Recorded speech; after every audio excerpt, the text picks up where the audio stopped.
Hi, everyone. I'm Kerry Cassidy from Project Camelot and very happy to be here today. So I have a very illustrious guest, in my opinion. He's a real whistleblower, and he's still working for, as far as I know, the secret state, whatever you want to call it, the secret space program. And he works with a group of individuals, and this is going to be the third interview that we've done with him. And I'm so happy to have you back, Major Berg, and it's Major Solomon Berg for everyone. So why don't you tell us what's been going on with you? I'm not going to presume to say that, so I'd rather that you kind of launch into who you are, why you might have been gone for quite a few months, and what's been going on. Well, I appreciate your patience. You were the first person I reached out to when I got back. I've had a harrowing time since we last spoke. When we last spoke, it was around September, and I had told you that my comrade in arms, my friend Sasquatch, the ambassador, was awaiting a rescue ship. Now, I thought this was going to be a simple affair, just a routine contact, diplomatic exchange, and we would transfer the ambassador. But after our last interview, my superiors began to reevaluate my role in the project. They were not pleased with some of the disclosures I made, and I was considered problematic, and I was sent away. Oh, my. So while the Squatch ship arrived at the International Space Station and the crew was evacuated and replaced by Black Kraken operatives, I was forced on vacation. I was put on sabbatical, so to speak, academic detachment. So in that capacity, I traveled to Papua New Guinea, which is a place where I had studied, where I had studied when I was a student with a tribe called the Kokopelele. No. And they have a most unique culture, one that is based on initiation through various practical jokes. We would think of it as something akin to hazing. And so as a young anthropologist, as a young anthropology student, I was the victim of a number of these harmless pranks perpetrated by the tribe and also by older anthropologists who were in the know. So I revisited my friends in that tribe where I'm considered an honorary member, and I stayed with them for a couple of weeks. And then I moved on to Brazil. And in Brazil, I was involved in some very interesting work that I think you and your listeners would appreciate. So obviously, there are various national branches in the secret space programs. And I am excited to announce that Brazil is proceeding forward with a manned space program of its own. And I was tasked with training the first cadre of Brazilian deep space astronauts in first contact procedures to prepare them for meeting intelligent life throughout the galaxy. So I was specially assigned by President da Silva. It was an honor. It's some of the most incredible practical work I've ever done, outside of working with Squatch, obviously. But I became aware of something troubling while I was in Brazil.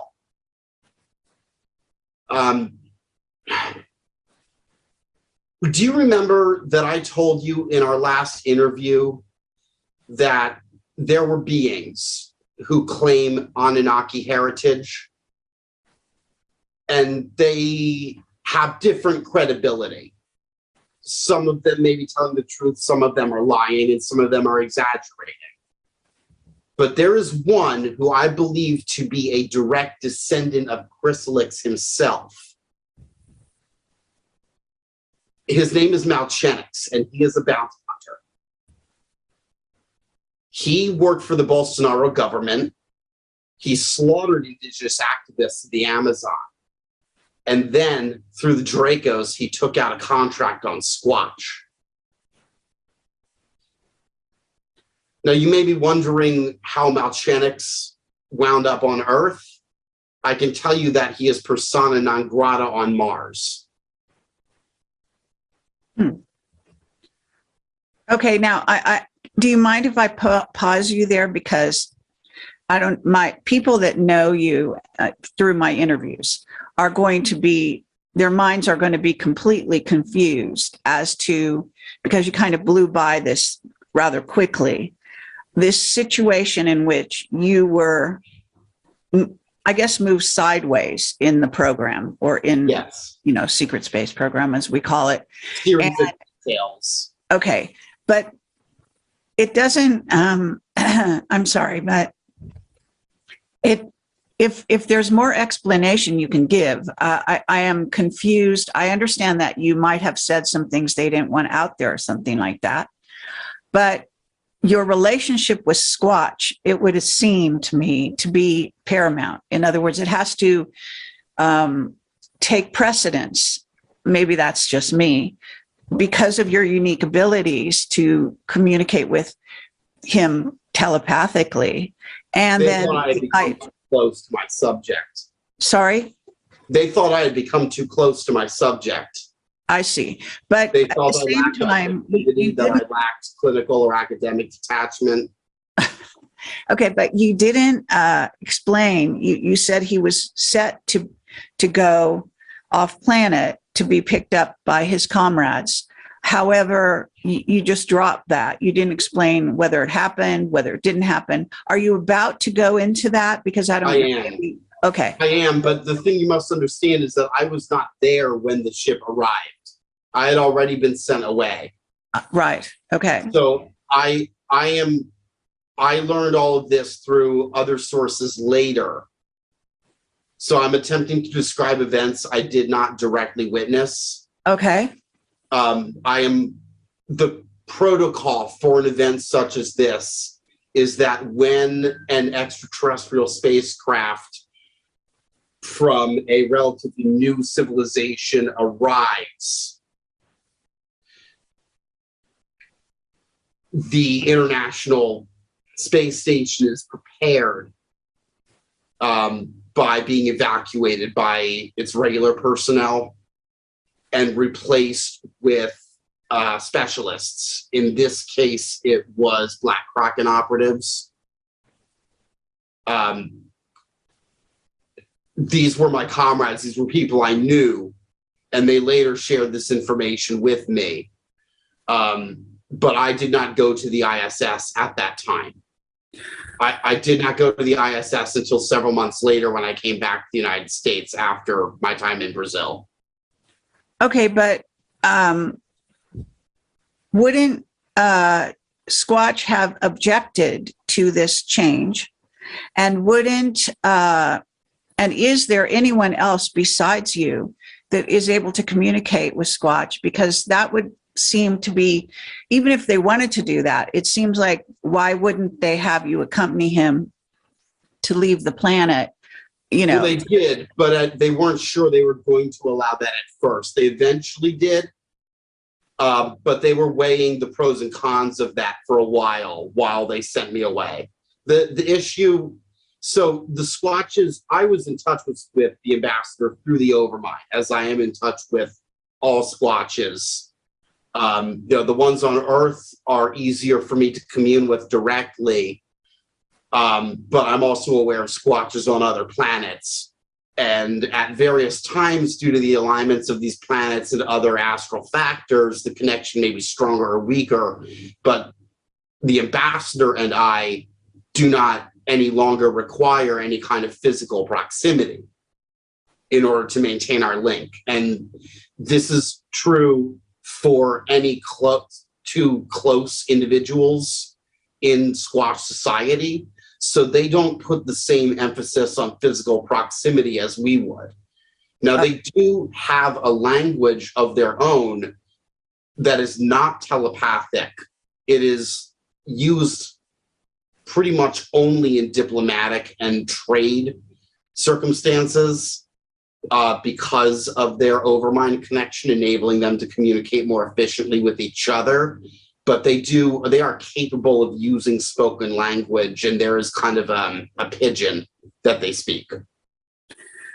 Okay, so I'll let you continue, since this seems to kind of like go forward and then back, and maybe, you know, you're going to tie it all together. So I'll save any further questions for a bit later. Yeah, so I was recalled after my work in Brazil, and at that point I did go with Squatch. There was a decision made with my input and Squatch's input about where we were going to go, because the Squatches knew that they were being tracked by Malchenix, and we had to mislead Malchenix. And because Malchenix is persona non grata on Mars for his role in a failed coup against Supreme Technocrat David Bowie, he could not follow us to Mars. So I went on the Squatch ship to Mars, and on Mars we landed that ship and we cloaked it and left the ship. And at that point, I thought the only logical thing to do, being that we were out in the middle of the desert with only what we could carry on our backs, was reach out to an old comrade, Drews, the leader of the Martian lizards that I spoke with you about in our last interview. So finding Drews wasn't difficult. He tends to be attracted to stragglers, and we were stragglers, strangers in a strange land. Drews was quick to find us. Squatch was new to him. Their species were unfamiliar with each other. So, of course, Squatch had to fight Drews, which meant that Squatch donned the tail, the mechanical tail, the same one I had worn in my combat ritual with Drews. And once they fought and cemented those bonds, they shared water, and the Squatches, the ambassador and the rescue team that accompanied him, were adopted into the tribe, much as I had been all those years ago. Okay, you're using the word Squatches with an S. Was there more than one Squatch in attendance at that point from the ship? Oh, yes. How there many? were at least 12 of them. Oh, wow. They are, so the ship that came for Squatch is a special kind of ship. It's a ship operates. We would classify it as sort of a corvette. It's operated by a crack team of Squatch commandos who specialize in retrieval missions. They locate stranded Squatches on backward planets like ours. They swoop in and they rescue the younglings. And they've been doing this for years, and they're very, very good at it. And every member of the team has their own specialty. It was really amazing to watch them work in concert, because, like I said, they don't talk much among themselves. They're relatively quiet. They communicate on a mental level, and that enables them to function almost like a beehive. And so I traveled with them on their ship, which had a much, much superior propulsion system to the Earth ships I've been on. And we reached Mars in only a matter of days. Okay. So you had these two cultures meet, and they allowed you to ride with Squatch, even though you had gone down to Brazil and you were in a situation where you had to, I assume, come back from Brazil to the place where you would take off from here to meet the ship, and the ship docks at the space station. Is this what you're saying? Yes, it was docked at the space station. What they did was they shuttled the regular crew off. They put Black Kraken in, and then at the point that I was recalled after my time in Brazil, I was taken actually to Russia. Well, not the former Soviet Union, to Baikonur Cosmodrome. And I was launched up in a Soyuz capsule because, you know, the ISS still makes regular use of Soyuz capsules. This was considered an efficient way to transport me, since it was just me at that point. I linked up with the rest of Black Kraken at the ISS, and I was transferred to the swap ship along with my assistant, Daniel Jordan, and my bodyguard, Fiona Celine. Okay. So what happened once these cultures met? And I guess what I'm trying to figure out is, so this interaction on Mars, was this a planned part of the journey? So it wasn't planned that they were just going to pick up Squatch and take him to their planet. Why was there a detour made to Mars? Because on Mars, it was considered an advantageous place to hide from the bounty hunter Malchenix. And how does status on Mars, his legal status? Okay, but then can you explain a little bit more about Malchenix? Is that how you say the name? Yes. Okay, can you explain more about, is this an isolated individual? Is this in a group? And what does he look like? What is his physicality? Is it normally human looking, or does he shapeshift? What is his race, his real race or species? His species is Anunnaki, more or less. He's not pure Anunnaki, although he would claim he is, which contradicts his other claim that he is a direct descendant of Chrysalix, who is half human.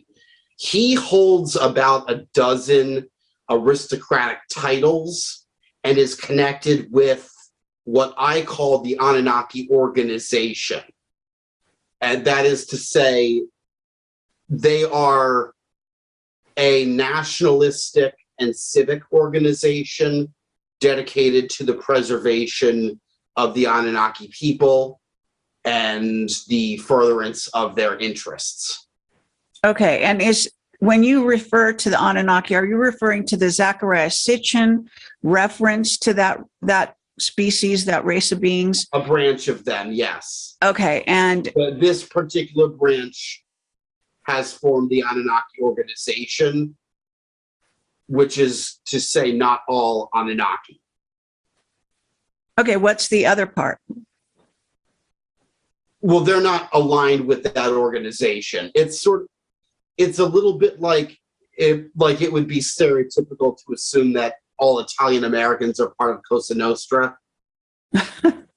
It's similar with the Anunnaki organization. Okay, but what I was really asking is, you're suggesting they're not pure Anunnaki, meaning Anunnaki from Nibiru, I assume. But what I'm asking is, what is the other racial composition of their tribe or their species? In other words, what beings? Individual and family, but Draco and human are among them.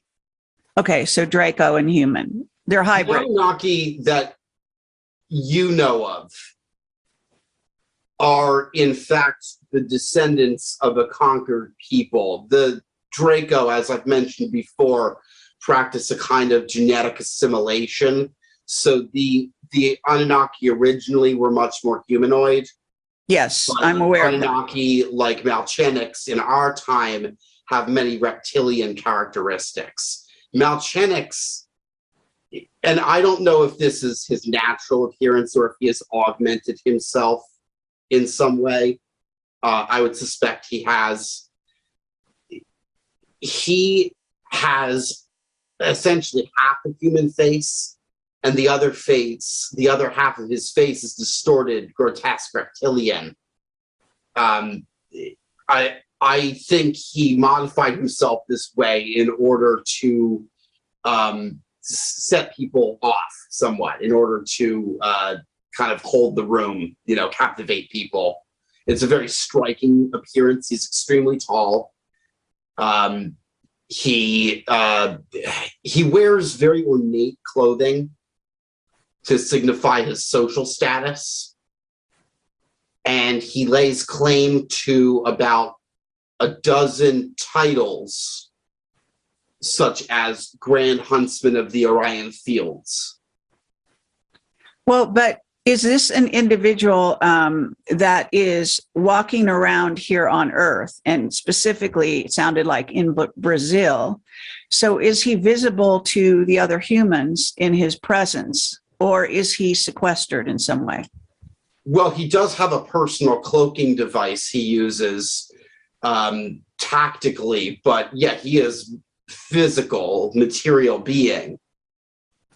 Certainly, he also exists on some trans-dimensional spiritual plane as an entity of pure consciousness, but so do you and so do I. Right. Okay. Now, I know that I tend to ask a lot of questions, so I want to allow you to go through your story, so it sort of holds together. So if we can go back to the place where and I have very many questions, so I assume you'll let me ask those questions after you're done. But could you tell us the saga of how they came down in the ship or to the space station? How, if you were present when Squatch was reunited with his comrades, and maybe continue from there, and then how you went to Mars and so on and so forth. I was not present when he was actually reunited with them. Okay. I had been sent away shortly before the Squatch ship arrived. And when I came back, the Squatches were still present at the ISS. They had delayed waiting for me because they refused to leave unless I left with them. Wow. That was the culmination of a conflict that was not fought literally, but a conflict over me that I was not personally present for. So by the time I came back from Brazil, and they sent me to Baikonur Cosmodrome, and I went up in a Soyuz, the diplomatic process had already concluded. There had been a perfunctory cultural exchange. The Squatches were less interested in diplomacy than we humans were. And there are reasons for that. They were less interested in what was that word that you used? Diplomacy. Oh, diplomacy. Okay, I didn't catch that. All right. So the Squatches were polite, but it was clear they didn't have much interest in Earth other than me and Black Kraken, because we were aware of the Squatches and by extension the rest of the secret space program, but they weren't particularly interested in forming any kind of treaties or long-term diplomatic relations. They wanted the ambassador, and they wanted me, at least temporarily, so that I could help them hide on Mars. Okay. Now, can you explain why is this, Meninchin, why is he a threat? I mean, in what way? Melchenics, I'm sorry. So in what way is he a threat? Can you explain that? Because, dynamics wise, in other words, is this a chase scene? Should we visualize as kind of a chase scene? Does he get into some kind of vehicle in order to apprehend the Squatches? He has the ship in which he had it hidden on Earth. Okay. It's mantis shaped somewhat. very fluid, organic, artificially intelligent. It's well armed, but it's small. It's a scout ship, and it's operable by him alone. He can use it as a single person. He does have a crew composed of trogs that he uses for boarding operations when he attempts to capture another spacecraft. He would describe himself as a hunter. We would call him a bounty hunter or a contract killer, depending on the specifications of the job.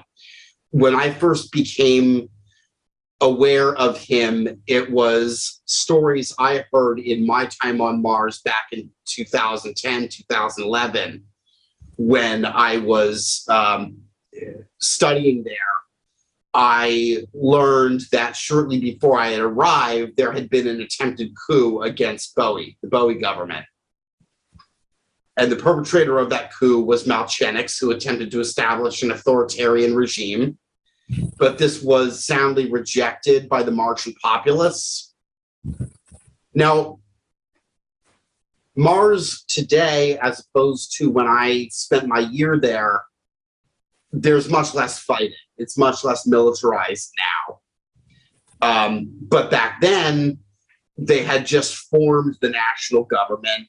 They had just had elections. It was a much less stable situation that Malchenix intruded upon. And I would say Mars survived that coup with grace. And as a result, Malchenix was banished from Mars. So he came to Earth, where he worked as a contract killer and a bounty hunter, specifically in Brazil. Officially, he worked for the logging corporations, but unofficially, he worked for Bolsonaro. Okay. Now, okay. So can you explain again? You had this there was this meeting took place when they arrived, or you all arrived in your ship, right, on Mars, on the surface of Mars, and there was with this Druze being. And can you re-describe for us what the physicality is of Druze and his group? Well, Druze's people are reptilian. They are an offshoot of the Draco species, but they are not high caste Draco. Their ancestors were mutants and criminals, deformed individuals. So there's much more kind of unstable genetic variation in Druze's people. Some of them have horns. Some of them have a smoother, scaly texture to their skin. Their color ranges from orange to mottled brown and green. They can have spiky faces or smooth faces. Some of them have kind of a double road chin, beard of spikes. But they have evolved over the years into somewhat more compact forms than their ancestors due to the nature of their survival in the marshy deserts. They also are you saying they're not as tall? Maybe no, they're not as tall. They're smaller, and they are warm-blooded, much like dinosaurs. Isn't that a big switch, or Well, not so much. If you look at reptile evolution on Earth, there's a lot of interesting things that reptiles and reptile-like species do. So, for example, some species are capable of reproducing bimodally, asexually, sexually, laying eggs, giving live birth. There's all sorts of interesting things about lizard genetics. Okay. Would you consider yourself an expert on that? Not to the degree that I am an expert on hominids and primates, but I would say I know my lizards. Okay. All right. So are you, I don't mean, again, to be interrupting here, but I know you're having some trouble, and I want to be, sensitive to that. So you have been ill, and it's okay to say that, I'm assuming, right? Yes. So I don't know where exactly it happened, if this was when I was in Brazil and I spent some time in the Amazon with the people that Malchenix was hunting, or if it happened later after I returned to Earth. But I was envenomed by a reptile. What do you mean by that? You were bitten? Is that what you're trying to say? I believe so. It's a slow-acting poison. I do believe Malchenix is responsible, that he mind-controlled this small animal. I don't blame the creature. Okay. And this happened while you were on Mars? Or you don't know? No, it couldn't have happened on Mars. It either had to have happened when I was in the Amazon or after I came back from Mars, because I had to come back. I couldn't come back from Mars through official channels. After spending, well, so let me back up, because we're moving forward, and I don't want to skip what happened on Mars. Okay. Because I was on Mars for several months. I would say from mid-May until beginning of June, when I returned and contacted you. That it's hard to keep track of time there.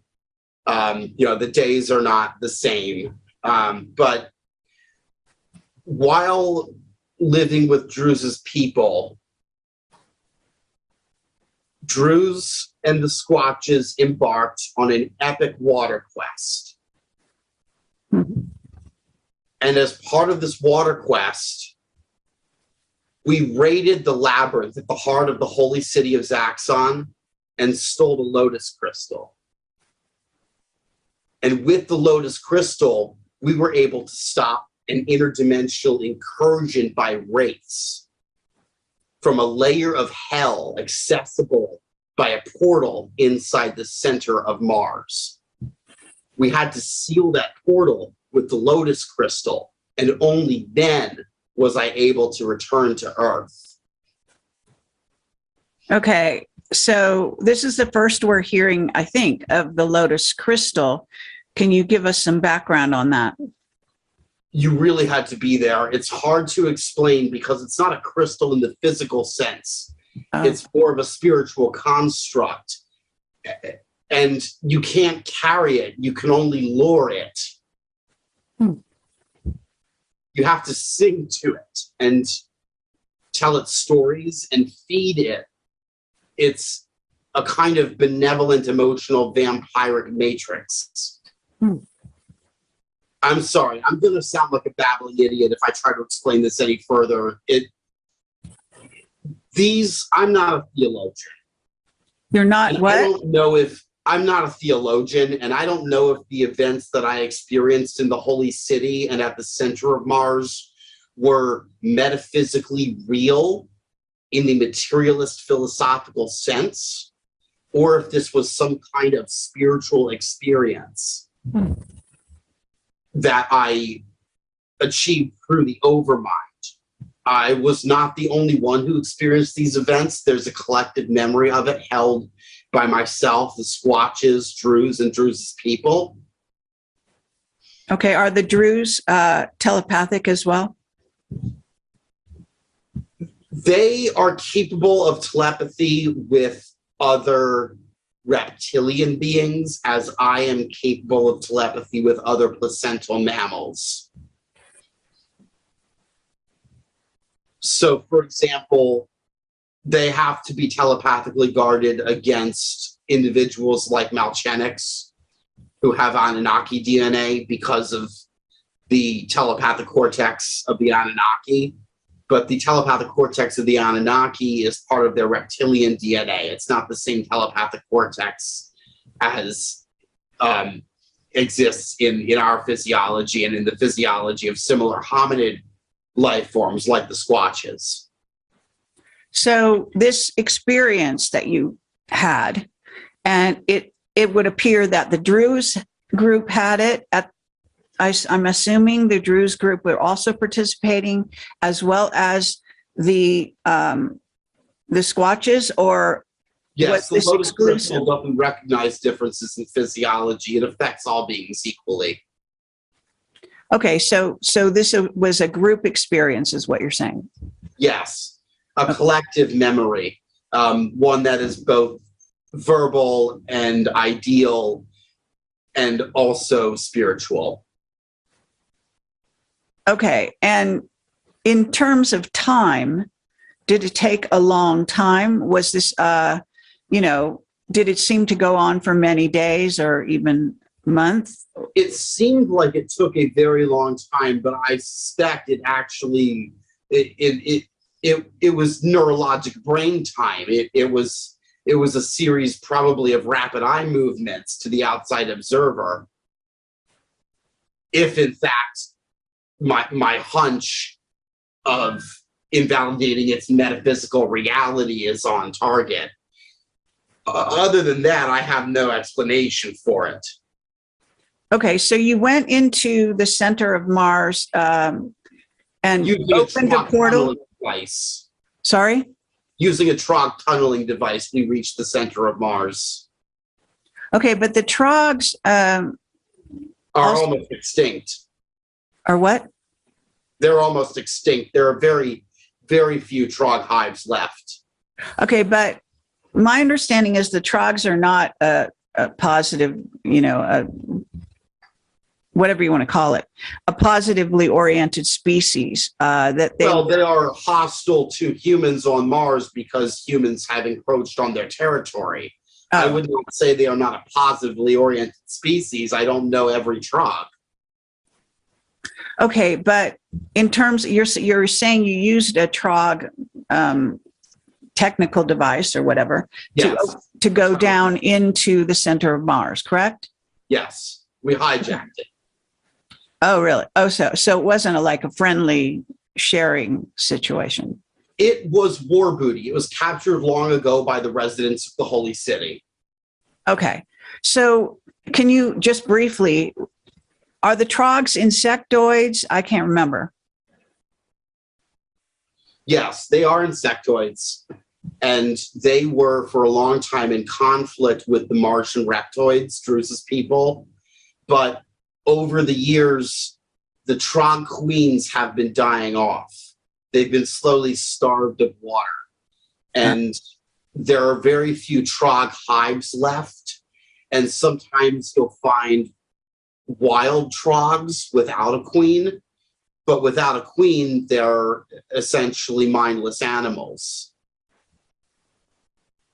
Okay, and are these the large, they're like large, right? They're 6 feet or larger?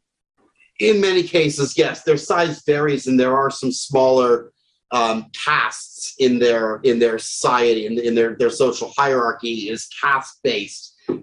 They are capable of engineering themselves into various forms that mimic the use of technology. So the Trog tunneling device we used was, in essence, a Trog itself, but one that had been captured and,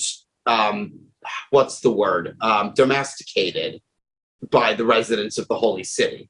Well, how did that, okay, and let me just interject here because Randy Kramer, I believe, the super soldier, the Marine, yes. I think you're familiar with him. I think he said that he's spent a lot of time battling the Trogs on, and I think maybe the Reptilians as well, on Mars. Yes, he did when he was there. I was there much later than him. So both times I went to Mars, I wasn't there at the same time as Randy. Randy's older than me. Randy visited Mars at a time when the Trogs were much more numerous and active. Okay.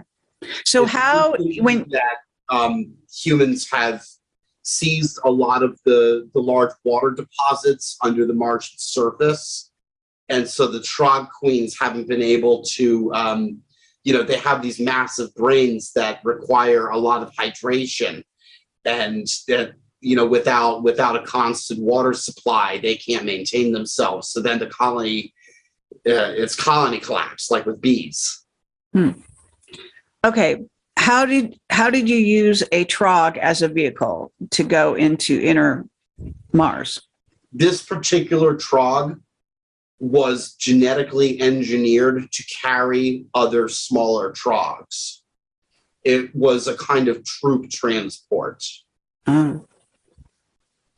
So did you and the 12, or, I guess 13 if you add Squatch. And Daniel Jordan. Okay, your assistant. And what about the Reptilians, Drews and his group? Well, there's a core group of about 20 warriors that accompany Drews on the water quest.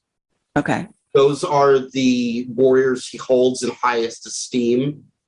I don't believe there's any such thing as a true meritocracy. The Reptoids believe somewhat differently, and they believe they have a true meritocracy, as many groups believe they have a true meritocracy, when in fact they do not. But I was a guest, and I wasn't there to debate politics with them. Sure. So, but all of you, did you all go on the same transport, or did they go in a different way? We went on the same transport. That transport, it can hold up to about 50 Trog soldiers. Okay, so did you go, because I don't know if you're familiar with Radu Sinamar, the Romanian Sphinx, and those stories that have to do with going into inner Earth through these tunnels.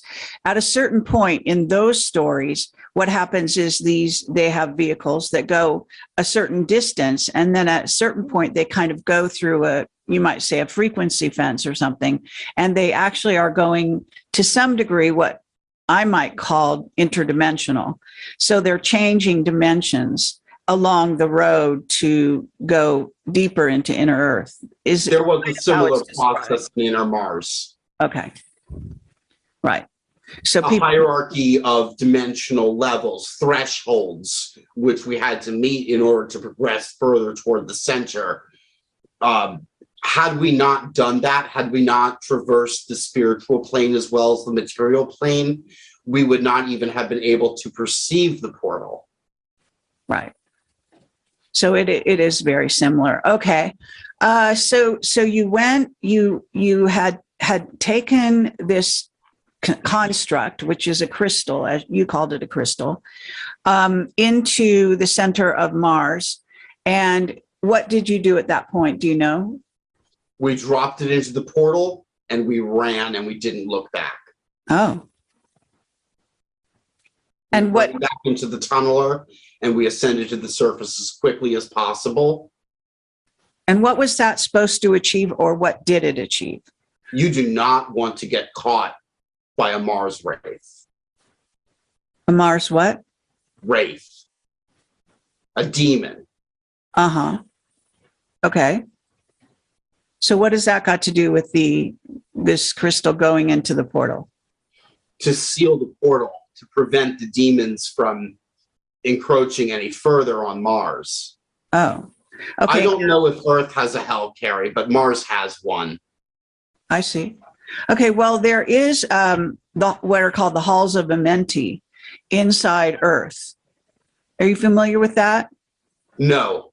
Okay. Earth is not my area of expertise. All right.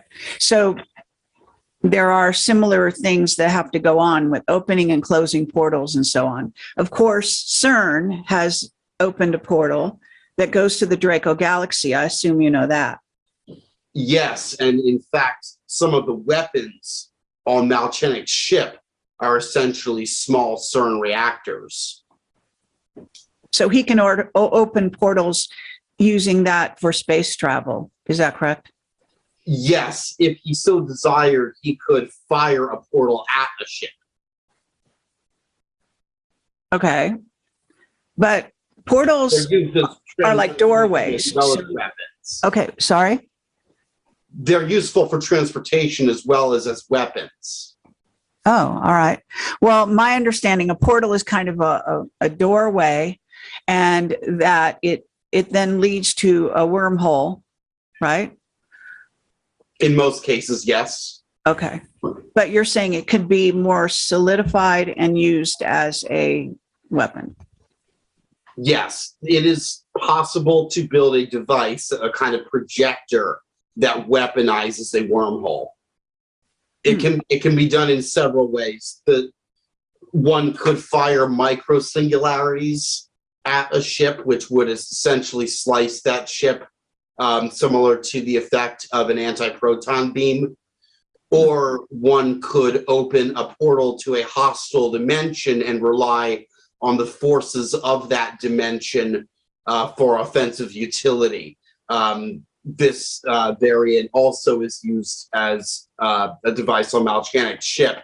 He can literally fire demons at you. Okay, when you're using the word demon, what are you talking about? What is that description? A wraith, an interdimensional entity dedicated to pure chaos, a being with a complex and inhuman morality that is essentially anti-life. All right, so you're saying some of these demons, as you're calling them, came in through a portal in the center of Mars. You guys went to close it. In theory, you were successful.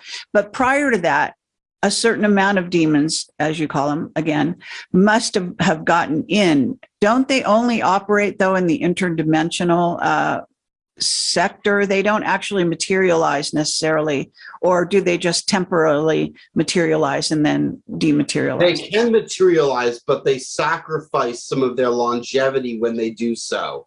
They can take material form, and it may be strategically advantageous for them to do so, but it's not a condition they can step back from. Once they take material form, they cannot transcend again. Okay, so they can, in essence, be demolished or killed. Yes. Okay, and have you, or Druze, or even the Sasquatches, have they used weaponry to kill some of the demons, or to destroy them or dematerialize them? Oh, yes. And in that form, they're susceptible to any number of weapons, which would kill a human or a Squatch or a Draco. Right. Okay. And would they all look the same, or would they take different form? The demons? Yes. They can take almost any form you can imagine, and they prefer to take the most unlikely forms. Okay. All right. So you went into and had this sort of hyper real experience in which you were in this sort of quest that you participated in, and so did Squatch and the ambassador and his group. And yes, I don't want to make it sound like it was just me who sealed the portal. It was a team effort. Right. Okay, I understand. So when you did that, obviously you were sent on that mission. Was there somebody who sent you on that mission? Was this a voluntary kind of a situation, or was it something that just emerged? Did someone call to you for your assistance? Encountered refugees from the Holy City stranded in the desert who had been attacked by demons. Okay. Druze took pity on them. And therefore conceived this idea? He thought it appropriate for a water quest. Okay. A heroic feat. So you were successful.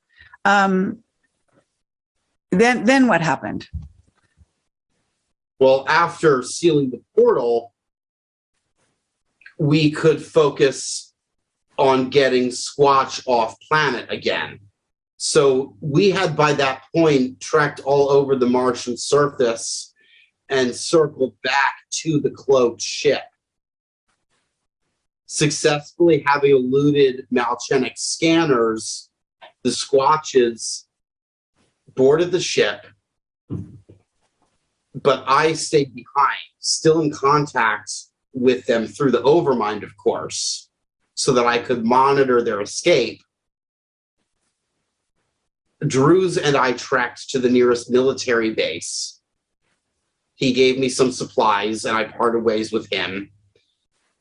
But what happened on the Squatch ship was that they fled Malcheniks. Now, remember when we last spoke, I mentioned that the Squatch ship had gotten here following a warp corridor. It was a kind of opportunistic faster than light method. There are many different ways to travel faster than light, and Squatches prefer to use all of them, whatever is most efficient at the moment. So there are a number of vortices and quantum fissures and portals in the solar system that are regular routes for spacecraft, and the Squatch ship programmed a course for one of these that was close to the orbit of Mars. Unfortunately, they had to decloak in order to reach maximum velocity and use the drive. So that left them vulnerable, and Malchenik's scout ship picked up on their sensor profile and gave chase. So at that point, Malchenik's scout ship was firing its weapons at the Squatch ship, which destabilized the matter-antimatter reactor on board the Squatch vessel. And that's a very large and cumbersome piece of equipment that our ambassador and the Squatch tactical officer actually had to free climb in order to restabilize the system with a dark matter pellet. So during that free climb, the Squatch tactical officer was seriously injured, and the ambassador had to take over his duties. So he fixed the reactor and rushed to the gun station and fired a maser beam at Malchenik's ship. And that maser beam happened to strike the portal generator, and that caused a cascade reaction that exploded Malchenik's ship. But after Malchenik's was destroyed, it wasn't long before the Draco man-o-war appeared. Now, a Draco man-o-war is an immense battlecraft. Huge, just continent-sized. And very heavily armed, but not small and nimble enough to use the vortex like the Squatch corvette. So the Squatches were able to escape just in the nick of time. They jumped into that vortex and hit their FTL drive, and now they are safe in the Andromeda galaxy.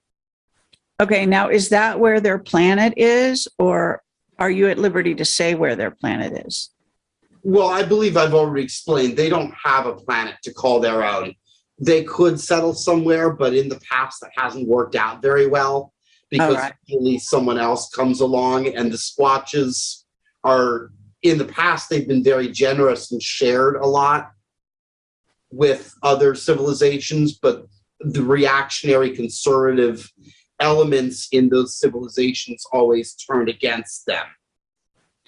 Do you know why that is? And by the way, I do remember you saying they were somewhat nomadic, that was their kind of way.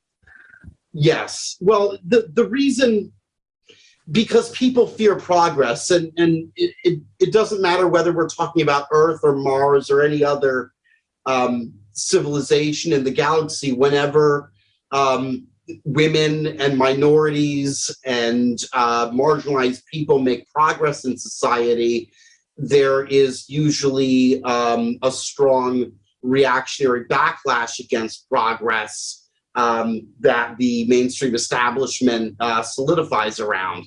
So it's a historical dialectic that has transpired time and time again across many millions of years on millions of planets, that when the dominant group feels threatened by minority progress, it seeks a scapegoat. And the Squatches on so many planets have been that scapegoat because they shared what they had, because they shared the benefits of their wisdom and their technology. Okay. Now, people that are listening to this, I think they need to keep up with the narrative to really understand what you're talking about all this time, and they would need the backlog as well. Now, in essence, you're telling us that Squatch is safe. He's back with his people. Yes.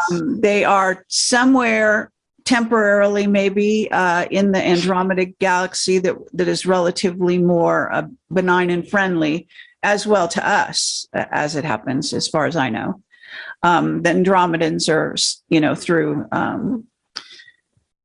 one of our whistleblowers. There are many species in Andromeda, but they are mostly uninvolved in the political affairs of the Milky Way. Okay, now there is said to be, and Alex Collier was the name. He's a person that does deal with the Andromedans on a regular basis. You may be familiar with him, but at any rate, what happens is I was told there's a major war going on in the Orion galaxy that humans, and they gave me some kind of number, I think it was something like 100,000 or more, have been recruited to actually and taken over to that area of the Orion galaxy to participate in the war. Are you familiar with that?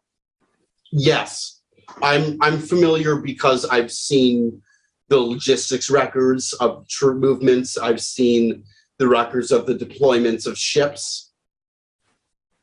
Okay. Now, what did you do? So you actually got the help of the Russians, used one of their craft to come back from Mars. Is that correct? Well, no. Well, yes, but also I couldn't have gotten back to Earth from Mars on one of those Russian craft. I had to sneak aboard an automated freighter, which was actually a German craft, a contractor ship, one of the German corporations. Very minimally crewed. The systems are automated, so there's just a few attendants, and it's a very voluminous ship. So I didn't really run into any of the attendants. I was able to make a life for myself as it was in the cargo bay, eating out of cans for the couple of weeks that it took to shuttle me back to the ISS. But at the ISS, I had to figure out a way to return to Earth. And fortunately, there is pretty much always at least one Soyuz vessel attached to the ISS to be used as an escape craft in case of an emergency. So I was able to commandeer that Soyuz and took that into low orbit and on a descent trajectory. And that's how I ended up in the Canadian wilderness, where that is where I believe that I was envenomed. Oh, interesting. Okay. Now, the Soyuz ship, does it, you know how Elon Musk uses old technology, these so-called rockets and so on and so forth? Yeah, he thinks he's the great innovator, but he's not. Right, I know that, and it's absurd. Well, it's a misdirect for humans, but at any rate, the one thing that his ships supposedly do is they're able to land, like upright or come back to Earth. Is the Soyuz ships, do they have that same capability? Can they No. hover? No, I returned to Earth in much the same way as astronauts did in the 1960s. Oh, and right. it was parachuting in a capsule. Okay, that's insane. Into the water? Not the water. I didn't hit the water. I hit the woods. Oh, It was extremely physically uncomfortable because I didn't have the benefit of a pressure chamber or decontamination procedures. So it was a grueling physical experience, but I managed to reconstitute myself somehow. okay. Now, what about your assistant? Did you leave with him? Daniel Jordan stayed on Mars. Okay. He stayed with Fiona. Remind me, After the strays. who's Fiona again? Fiona Salim, my bodyguard. Oh, really? Okay. And what kind of being is Fiona?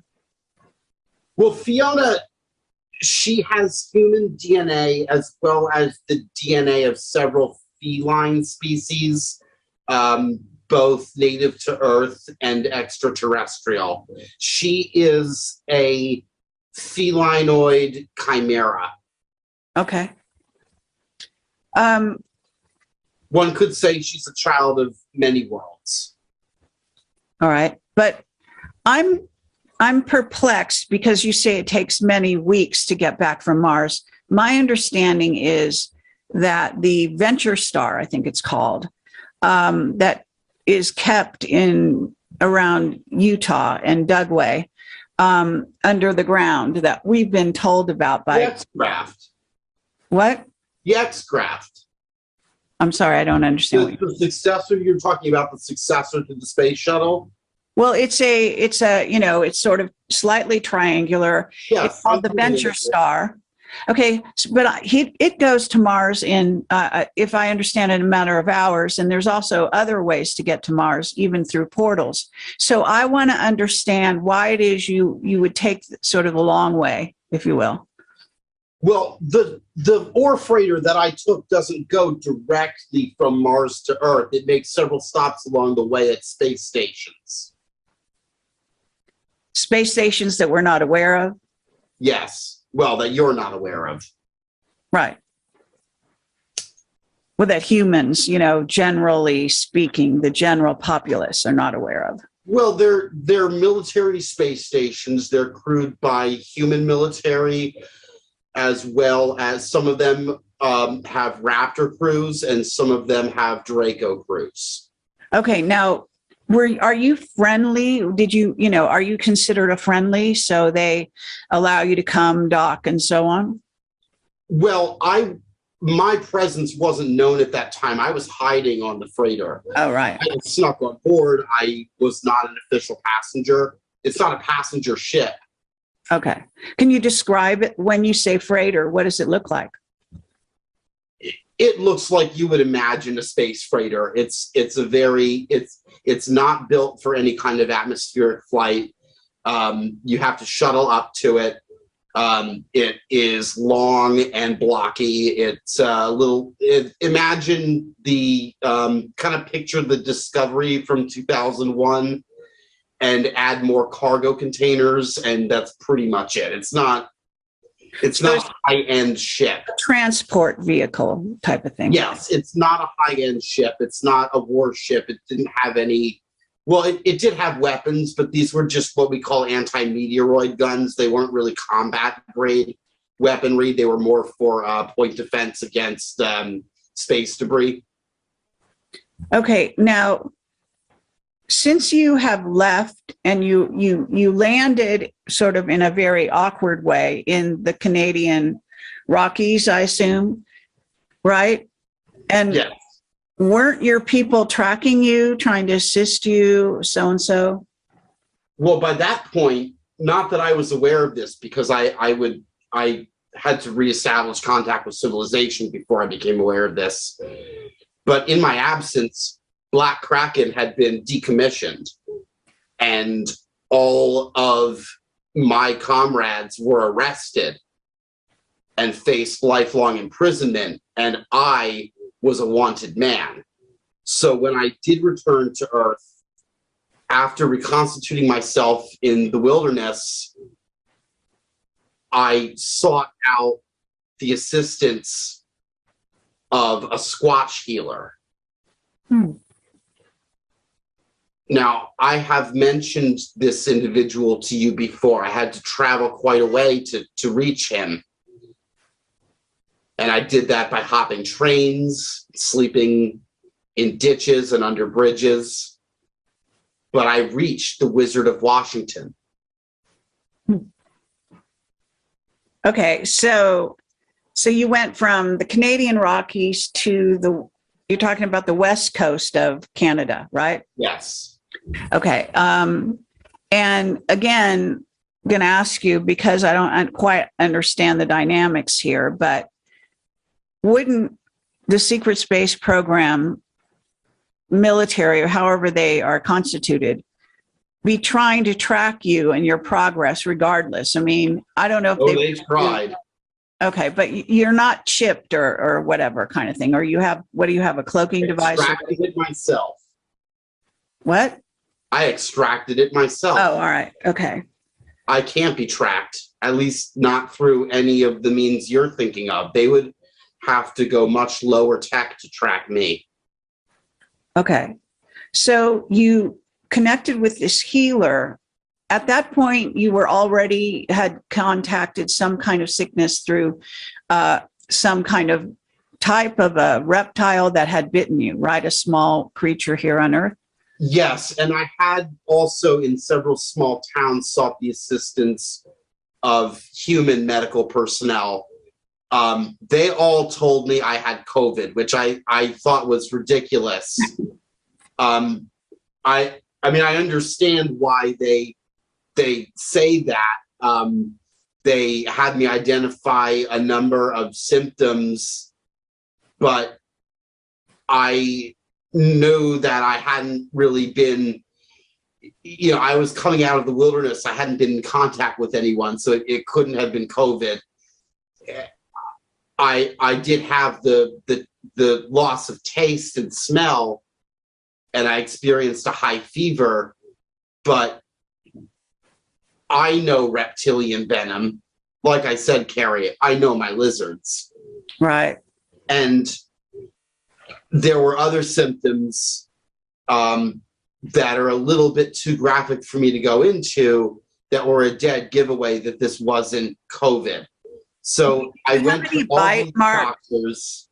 Did you have any bite marks? Yes. And I showed them to the doctors, and they told me it was just a harmless bat. But I just knew something wasn't right. This is going to sound a little strange, but one of my whistleblowers has a lot of contact with various ET races. Yes. And he has kind of talked about this kind of thing. Okay. Yeah, I'm not surprised someone else who has experience with ET species is familiar with this. I don't think the doctors that I happened to find had any experience with ET species. When I did go to the Wizard of Washington, finally, we communed, and he told me that due to my physiology, he could not treat me and that I needed to see a human doctor. So I was getting the medical runaround even from a Squatch healer. Oh. But he did tell me that if I managed to devise a self-administered treatment, he would monitor it. So I did. Can you describe that treatment at all? I mean, wouldn't it have to do with somehow extracting the remaining venom out of your system somehow? Well, the way that the molecules of this venom are structured, you can't really do that. They have a kind of a sickle hook. But what I was able to do was involving a blood donation, blood transfer from a Squatch individual. And so allowing some of the Squatch immune cells to replicate within my system began to fight off some of the poison. But in order to really give it the best chances we could, I had to undergo more extreme procedures, which involved 5-day-long medically induced comas and a number of hallucinogenic drugs. Okay. But so I spent the last several weeks in either unconscious or often in an altered state of consciousness. Okay, so can you describe the Wizard of Washington a bit? Is this a traditional Squatch, or is this some kind of hybrid? Yes, he's traditional. He doesn't shave. He has gray hair, thick, shaggy gray hair. He looks he's tall, much taller than the ambassador because he's older. And even though he's older, his musculature is denser. He's a broader individual than the ambassador. Okay, now how tall? What is tall? When you're talking about tall, are you talking 9 feet? Are you talking 8 feet? You're talking 12 feet, or what are you talking? In the case of the wizard, we're talking about 10 feet. Okay. Now, where does he lodge himself? Where is he? Is he in hiding in the woods? Yes. He is nomadic. Even though he is called the Wizard of Washington, his range extends beyond the Washington region. He is nomadic like other male Squatches.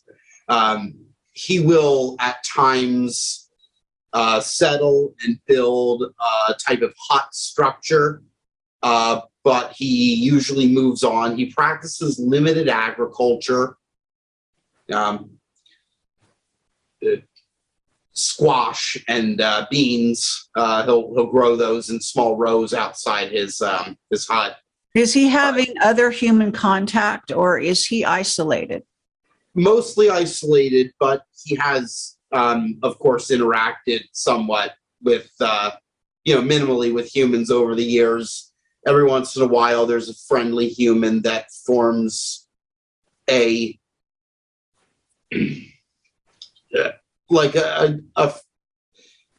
familiarity with a particular Squatch. Maybe they leave gifts for the Squatch, or they engage in some kind of basic or symbolic trade.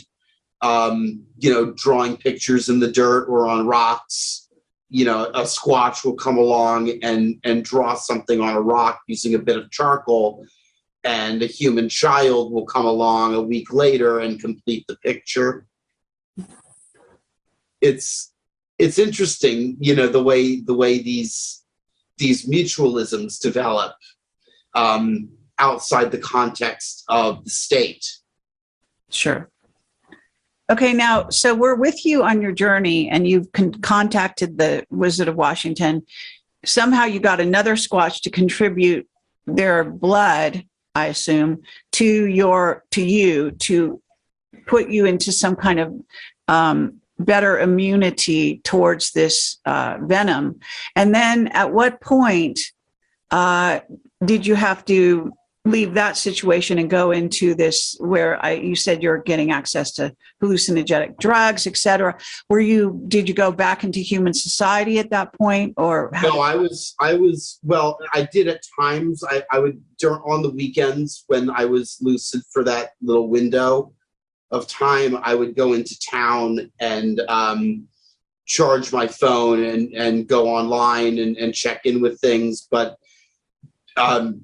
for most of the week, I was in the wizard's hut, where I self-administered the blood transfusions, and I ingested medicinal narcotics that he supplied.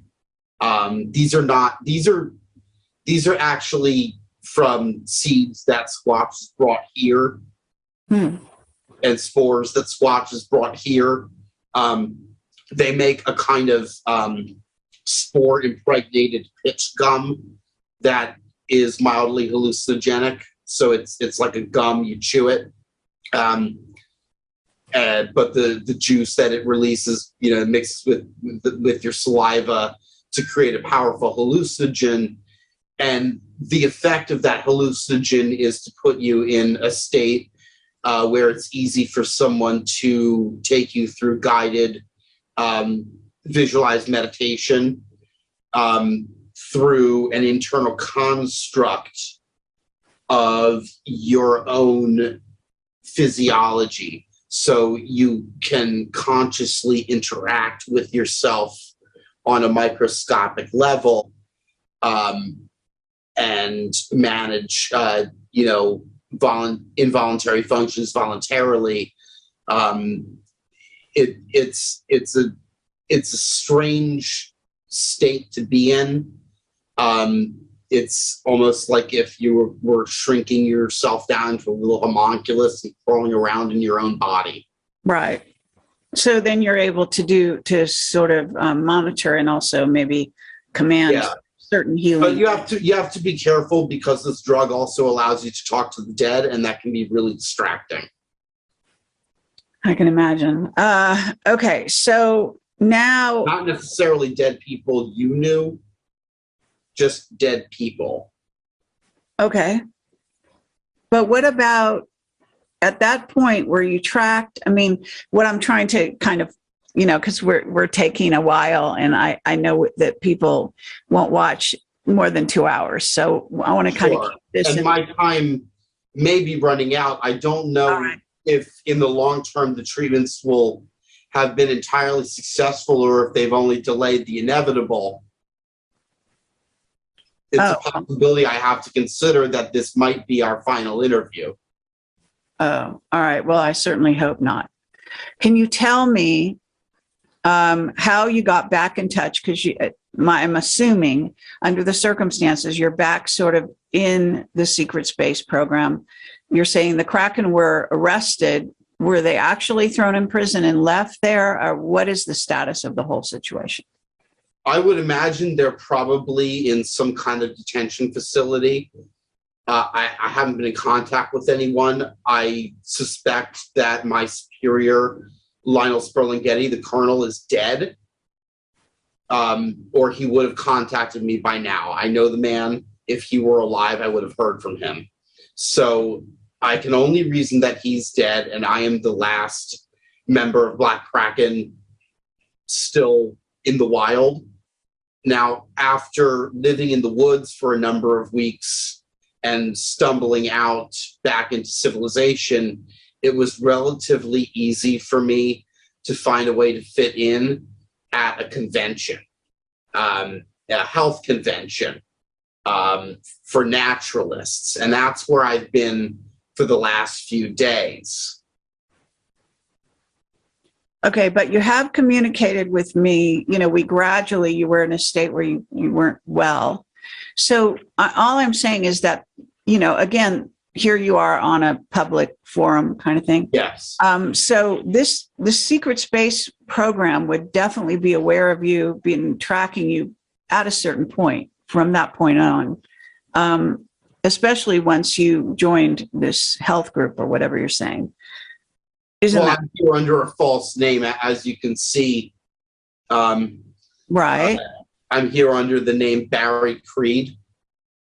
Okay, but even so, the surveillance state is really extensive. You're not, what are you trying to say? Are you saying that they don't know where you are and I do? What are you saying? I'm sure they'll find out where I am soon. I'm sure they will come for me. And after that, I don't know what will happen. I imagine they will lock me up. Okay, but that it hasn't happened yet. So you didn't have any, maybe this is private, but you don't have any contacts within, even besides the Kraken, that are in theory. Not anymore. Western. Okay. I'm totally cut off. Okay. Now, do you feel, generally speaking, because maybe this is by virtue of being exposed to a lot of hallucinogenics or whatever you want to say, narcotics, then you may not know, but you also may know, you may not know the logistics of the practical world, but in terms of non-practical things, you are still in telepathic, I'm assuming, with this, you know, with Squatch and the ambassador, even though he's off planet. Is that correct? Yes. Our connection is still maintained due to our emotional intimacy, even though he is in another galaxy. So I'm also quite close with the wizard at this point. okay. So are you considering yourself protected in some form or fashion? No, I don't think that I am. I think that in revealing myself like this, I am making myself vulnerable. I don't really care anymore. I want them to come for me. I want an end to this. If I'm going to die, I'd rather I die among human beings. You know, I devised this treatment, and the treatment involved transfusions of organic material from an extraterrestrial species. Maybe I deluded myself into thinking that I could make myself more than human. And I failed at that, but I'm not going to fail at being human. Right. Okay. Well, you know, there are, I guess, lots of remedies out there, and there could be even go in public like this. You know, people could write to me and say they have, you know, solutions for dealing with venoms of all kinds, right? There can be specialists that deal with this, right? I've sought help before, and I don't think there's any specialist in the venom I received. I don't think this was a natural occurrence. I think this was engineered by Malchenix. I think he is somehow influenced the wildlife around me from beyond the grave. Well, couldn't it just be someone, you know, in his group as opposed to him? Or entirely possible, yes. It could be another member of the organization. Right. So do you feel that that organization has a great deal of sway over the secret space program, underground Earth, you know, cities and so on? In general, that leadership, whatever that leadership is, which is very amorphous, we don't know much or if anything about it whatsoever. But then there's the super, you know, the surface Earth and those individuals, right? How much influence does Malchenix have, or his group? Well, Malchenix is dead now, but right. He carried a prideful legacy, and a legacy like that doesn't just die overnight. There will be many people who will claim legitimacy based on relationship to him, you know, kin and pretenders also. And so there surely will be a kind of power vacuum within the structure of the organization. There might be essentially an alien mob war, but I don't really see that as particularly affecting Earth anymore than. But aren't they very? The Anunnaki organization is primarily not an Earth-based organization, right? But aren't they they're an interstellar underworld. Aren't they very influential, however, in Israel, for example? No, I don't know what you're talking about. No? No, I'm not familiar with any Anunnaki Israeli connection. Okay, however, when you were in Israel, one of the reasons Squatch wanted to leave was because of the Anunnaki there. That's what I thought at the time. But I was misled. Really? Yes. I thought the Anunnaki were active on Earth. They haven't been active on Earth in a long time. Are you telling me this to cover, yourself because your superiors didn't want this information out there? Because I happen to know that the Anunnaki are active on Earth. They may be doing not, pretty obvious in any way, but there are members. Even Bob Dean said there members are of the members Anunnaki of the organization on Earth, but we're not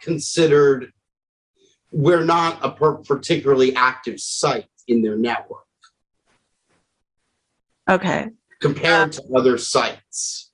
Okay, well then let me ask you this, because I don't know anything about. I know that there are Anunnaki outside the organization I'm talking about. I know there are other Anunnaki, and I know that many of those Anunnaki have been part of the infiltration of military organizations, but that's separate. So and that's not just Israel. That's all over the developed world. That everywhere that there is a space program, and that there's a secret space program. You're seeing this now in Brazil, now that they're taking their steps. You have a secretive group, but lay people project on that group. So like the professional organization, military organization, somehow gets conflated with an ethnic group or a nation, a nationality, or God forbid, a so-called race. That we get into problematic territory there. There were high-placed Anunnaki military officials in Israel as there were in the United States. Right. Well, you're saying using past tense. I think that when I was there, I'm not there anymore. Right. Okay. So in essence, but they could be continuing this influence. With Klaus Schwab, you're aware of Klaus Schwab, right? I don't follow any of that stuff. You don't? Okay. No, I really don't. I don't follow the banker lore, so to speak. That's never really been.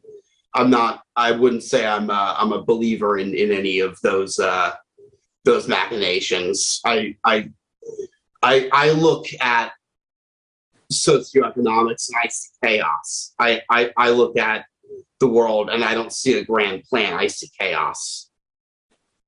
And now last time we talked, though, you did talk about an AI that you said was somewhat juvenile, that was running Earth when it was running Mars as well. That's an example of what I mean by chaos, because that AI evolved. Sorry? That's an example of what I mean by chaos, because that AI spontaneously evolved. Okay. But regardless, I have another whistleblower that would agree with you. There's one AI running Earth, in essence. So what I'm asking... One AI, I wouldn't say it runs all of Earth. That's a little bit simplistic. It represents Earth with respect to the other artificial intelligences in the galaxy. It's sort of an ambassador itself. It's not a dictator. Okay. Although at least one of my whistleblowers says that particular AI is fully able to surveil everything on Earth. Well, if they say that, I'm intrigued by that. Okay. I don't know the full capabilities of this AI. I don't know that anyone does, because I don't think we've seen it at its maximal capacity. Okay. Now, you said at one time that they, meaning I guess other AIs off planet, didn't want it to control Mars. Do you know if that status has changed? Well, there was a partitioning. So there is a separate AI now that represents Mars intergalactically. Okay. But it was spawned from Earth's AI like a daughter cell. All right. What about Saturn and the being that runs Saturn?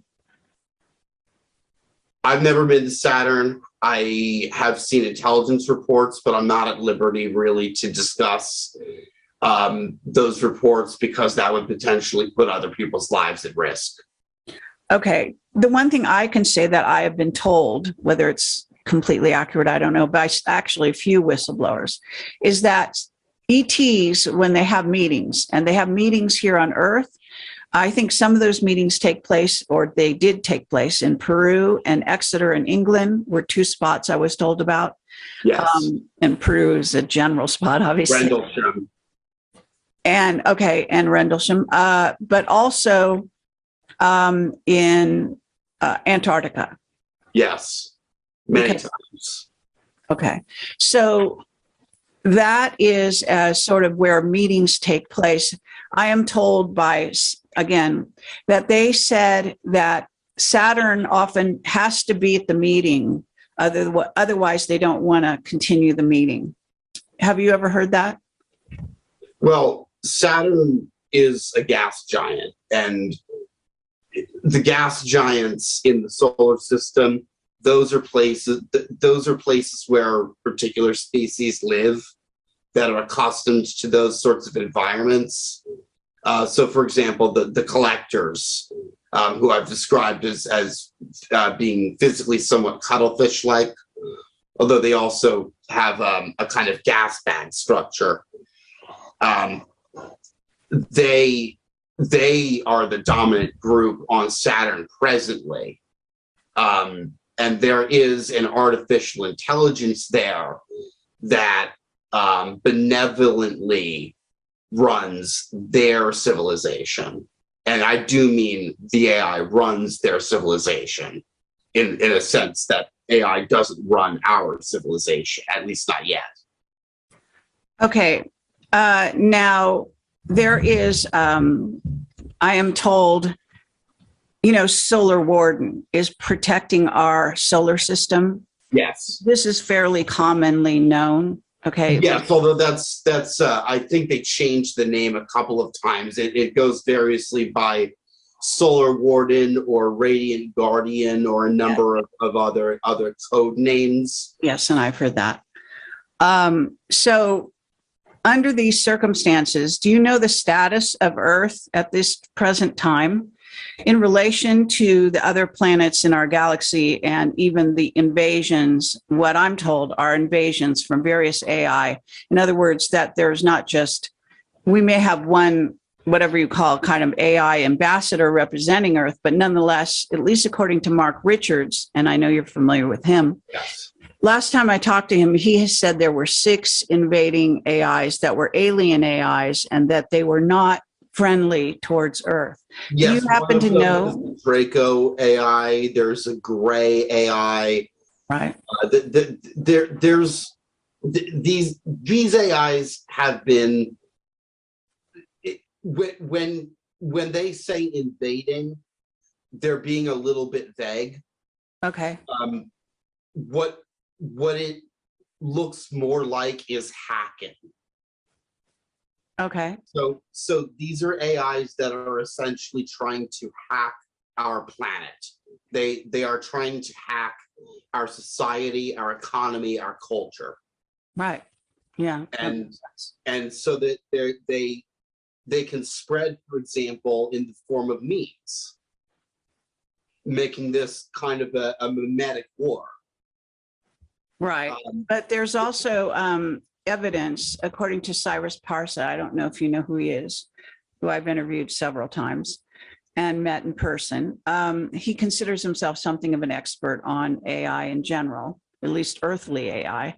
And he did say that I believe that the gray AI had been the ones that gave the formula for COVID, for a kind of a COVID and COVID vax, which became in essence the same thing. It's a kind of a transhuman takeover of our bodies involving nanographing oxygen.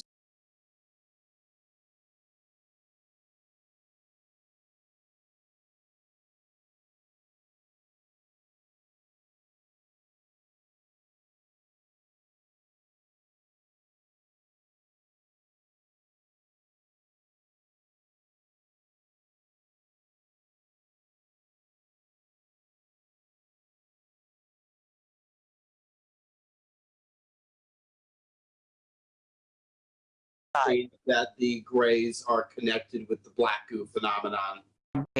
COVID. And he did say that I believe that the gray AI had been the ones that gave the formula for COVID, for a kind of a COVID and COVID vax, which became in essence the same thing. It's a kind of a transhuman takeover of our bodies. Yeah, well, I've always graphene oxide. That the grays are connected with the black goo phenomenon. Okay. Yeah. So I mean, when I dealt with grays in the Middle East when I was much younger, when I did manage to fell a gray, black ooze dripped from its body. Right, and that would make sense because the black goo is considered to be their lifeblood. AI. Yes, but it's also their lifeblood. The grays are part machine. Oh, definitely. Not something commonly known, but they are in a sense a servitor species. There are taller grays that are primarily organic, that constructed the shorter servitor grays. They're like bioconstructs. Yes, I'm aware of that.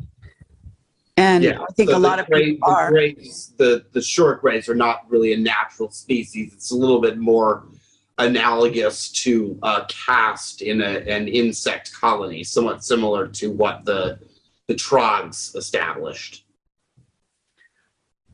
Okay, now there is, and I don't want to keep you too long, but there's a story that Mark Richards tells about an invasion that actually happened. They came back during the Vietnam era, but they came through portals, and they were these spider beings that he said were the size of VW bugs. Yes, and these were also the beings who I believe were at Rendlesham. Really? Yes. Rendlesham is clouded in all kinds of secrecy, as you may know. I don't know how much. People change their stories over the years, right? Which I think, in many people's eyes, discredited it. But well, I was actually almost killed for investigating it. Okay. Really? Yeah, I was driving in England and late at night, and we were supposed to be killed on this road where this SUV came towards us in our lane. I'm sorry, that's terrifying. And, I mean, obviously we managed to go into the other lane, but we had to go to the opposing lane of traffic in order to get away from it.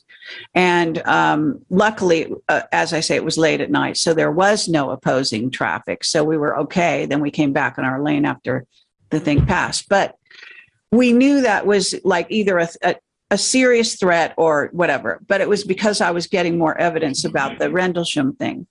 Rendlesham, it may be similar to Angkor Wat and the story Mark tells, which is that the spider beings, before they kill their prey, is they in essence mind controlled them. So what his story is that they mind controlled the population there, even though they had a river going right through the middle of their civilization, their town, this whatever you want to call that.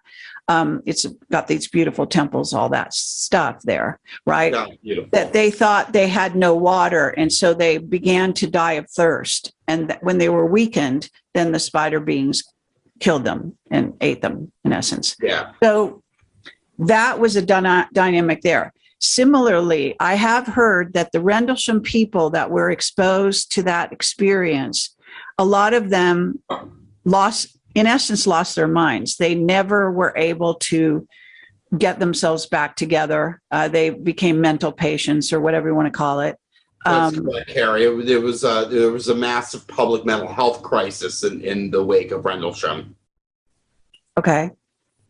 So was that a visitation by spider beings? Is that what you're trying to say? I believe so, yes. Oh, very interesting. Okay. All right. Is there anything else you want to tell us? Because we probably do need to wind this down. I'm going to look at the time. So yes, I do need to go. I'm right. Having a difficult time sustaining my energy. I really appreciate your time. No, I think we've covered just about everything.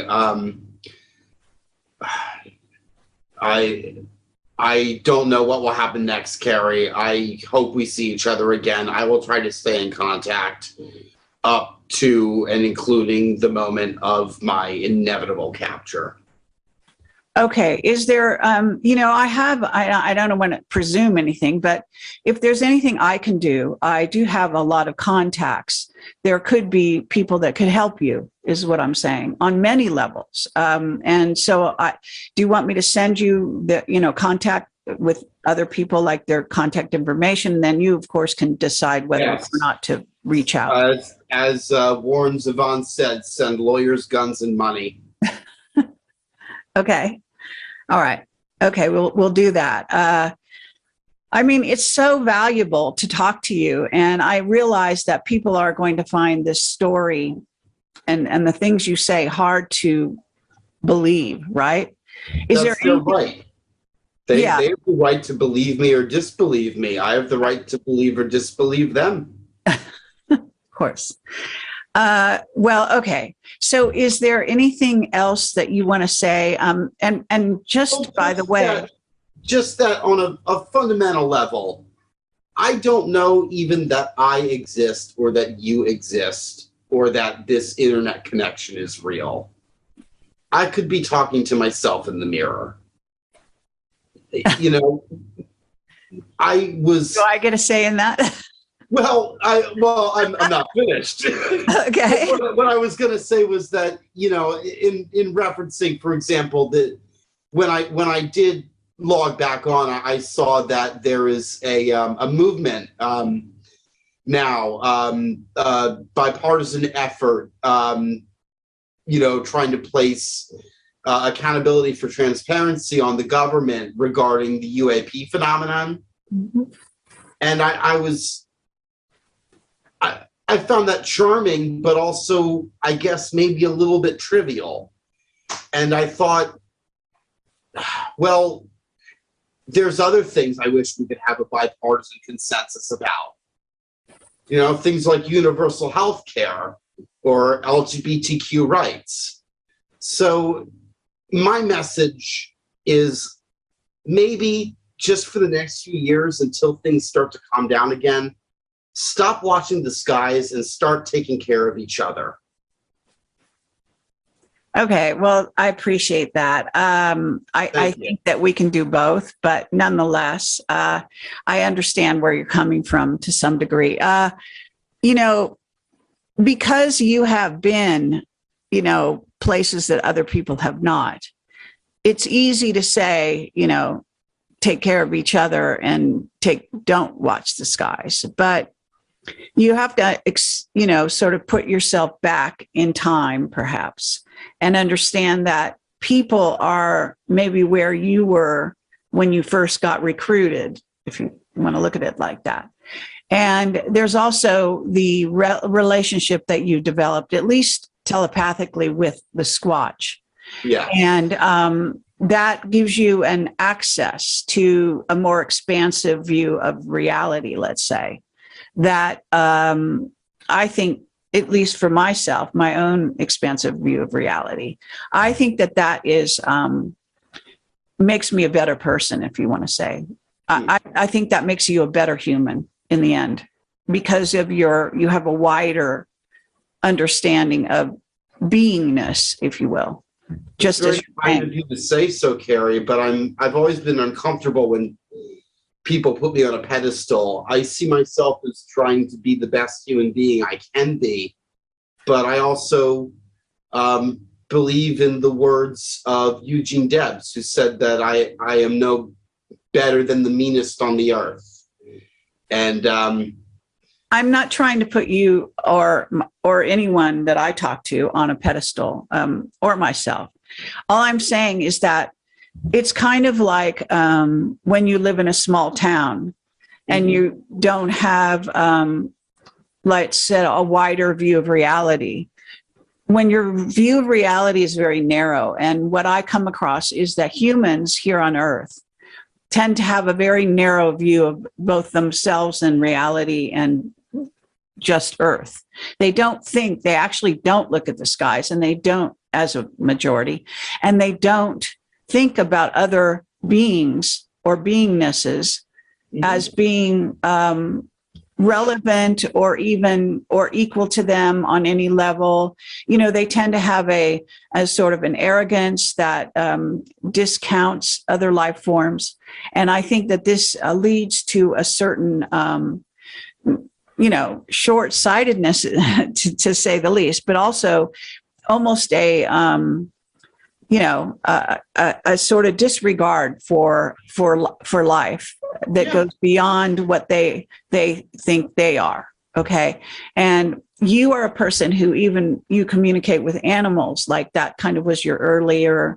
Yes, that was where my research started in telepathy. So when you bring in, when your universe widens into understanding consciousness, and that consciousness takes other forms, that I think, just in and of itself, if you entertain that, makes you a better human being, because you have to be sensitive to other consciousnesses and other physical forms and what their, experiences might be, and so on and so forth.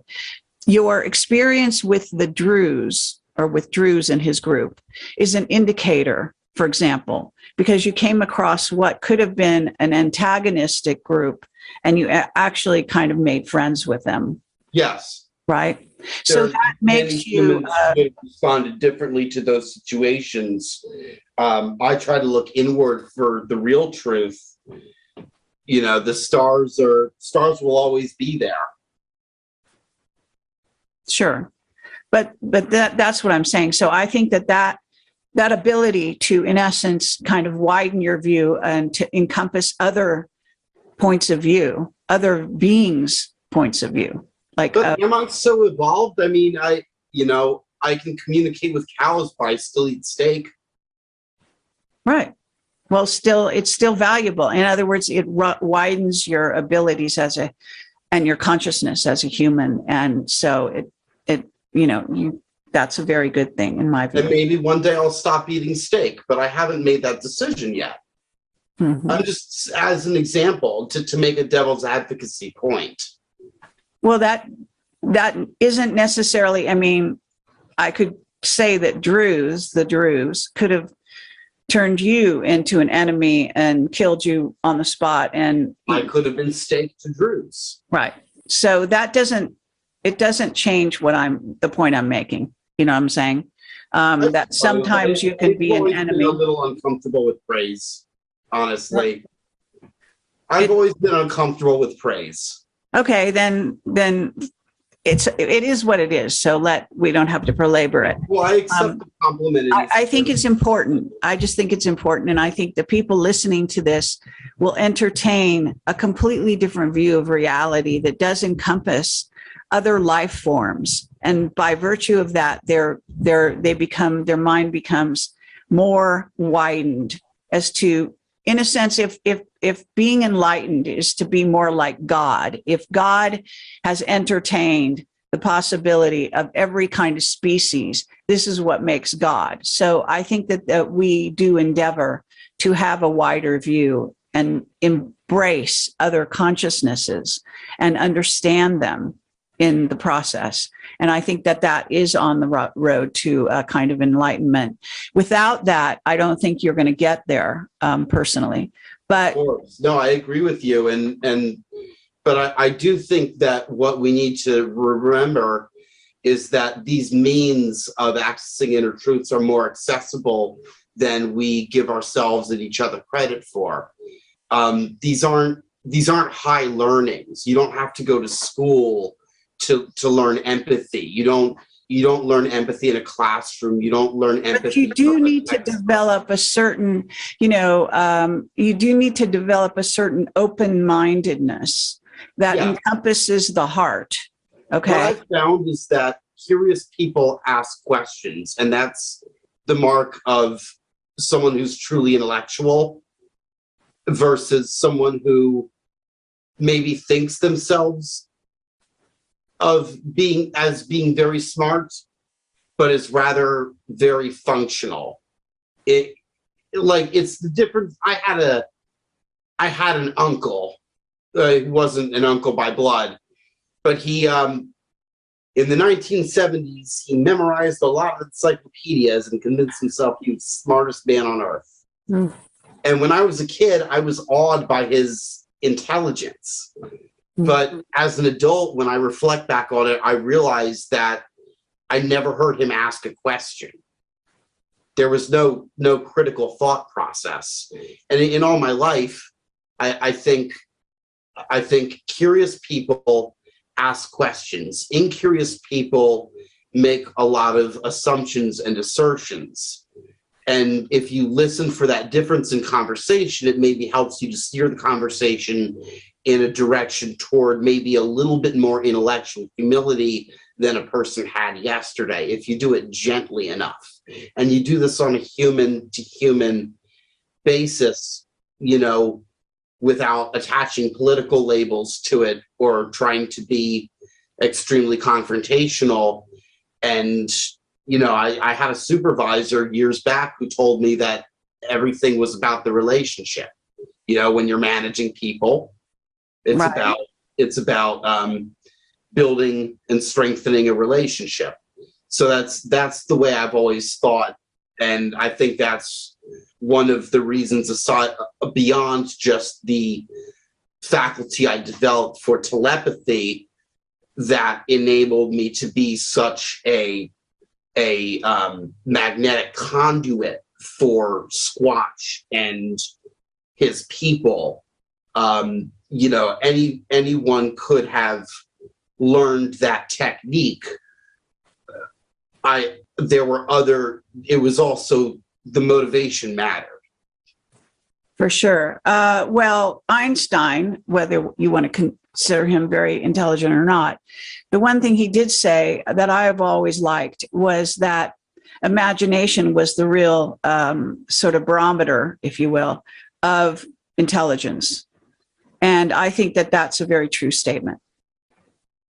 I would counter that by also saying that there has to be a measure of humility. Because I think Einstein had humility as a person. There was an accessibility and a decency to him. He was a staunch